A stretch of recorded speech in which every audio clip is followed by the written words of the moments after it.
નમસ્કાર, હું નટુભાઈ વ્યાસ, નિયામક હરિઓમ સ્કૂલ. આજે તમારા સમક્ષ પ્રસ્તુત થયો છું. તમને એક બે વાત કરવી છે, કારણ કે હવે આવતીકાલથી તમારું મેઇન પર્પઝ જે અત્યાર સુધી 10 થી 12 વર્ષની જે તમારી પ્રતીક્ષા છે એ હવે એનું પરિણામ આવવાનું છે. ત્યારે આપણે પરીક્ષા આપવા જઈએ ત્યારે કેટલીક સૂચનાઓ તમારી પાસે બધાએ કહી જ હશે અને સરસ રીતે તમે તૈયારી પણ કરી હશે, પણ છતાંય છેલ્લે વડીલોના આશીર્વાદથી પણ કામ થતું હોય છે. એ ન્યાય વડીલ હોવાથી તમને આશીર્વાદ આપવા માટે આવ્યો છું. એટલે તમે અને વાલીઓને પણ મારે કહેવું છે કે તમે તમારા બાળકને શાંતિથી પરીક્ષા આપવા જાઓ.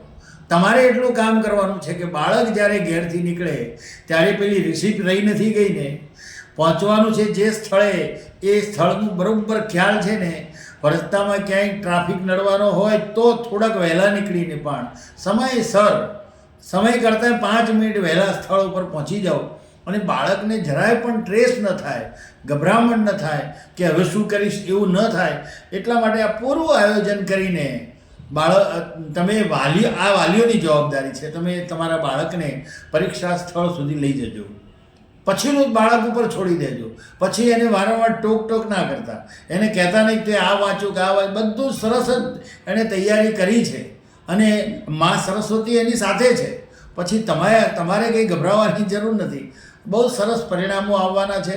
બહુ સરસ રીતે તમારું બાળક લખશે અને બાળકને પણ એટલો તમે કોઈ જાતનો ભય નહીં આપતા અને શાંતિથી લખવા દેજો.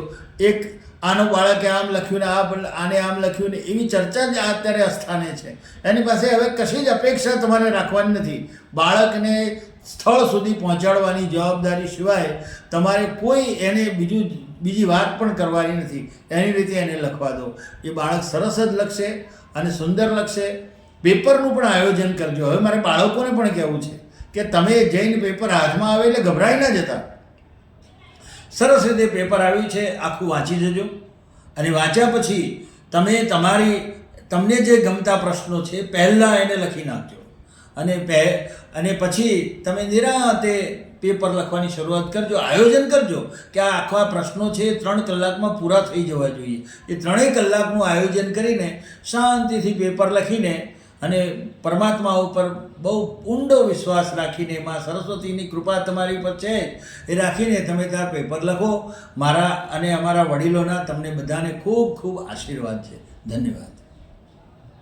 આવી ગઈ.